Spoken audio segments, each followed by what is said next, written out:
Hey, my name is Matt. Today I want to show you how you can put your Subaru into front-wheel drive mode. This will only be covering the second generation models, so from the years 1999 to 2004.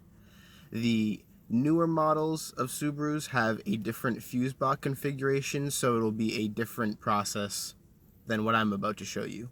First, you're just going to need to open the hood.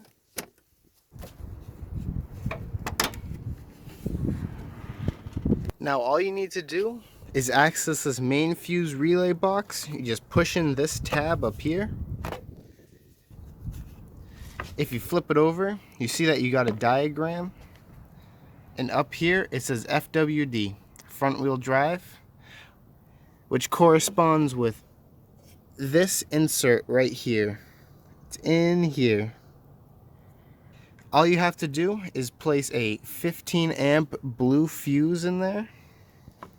And there should be a spare one right here on the bottom side of your cap, and then there's this little tool for picking up the fuses, but you can just grab it out of there.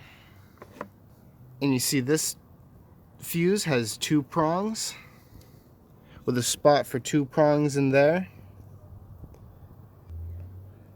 Just place it in, give it a little push, make sure it's in there snug, and that's all you have to do. Now we're inside the car, and if you turn it on, you will see that the front wheel drive indicator light is shining. This means that only your two front wheels are getting drive when you push the gas, and you successfully put front wheel drive mode on.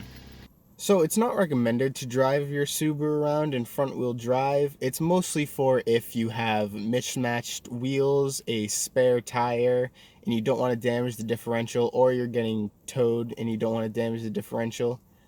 There have been stories online of people getting better gas mileage in front wheel drive, but it's still not recommended, so this is just for those niche scenarios.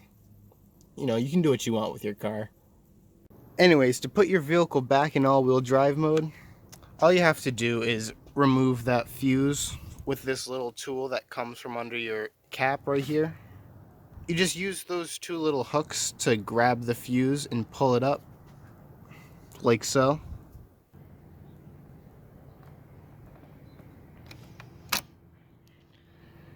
Alright, now that we got it out, you can just replace it where you found it, under the cap, for future use. Okay, and you can just place the cap back, and your car is now in all-wheel drive mode again. And then you can see, if we come back inside the vehicle and turn it on, the front wheel drive light is gone, indicating that your car is in all-wheel drive mode like it normally is. So I hope you found this video informative. I hope you found what you needed. Hope it was short, sweet, and simple. Good luck. Thanks for watching my video. Peace out.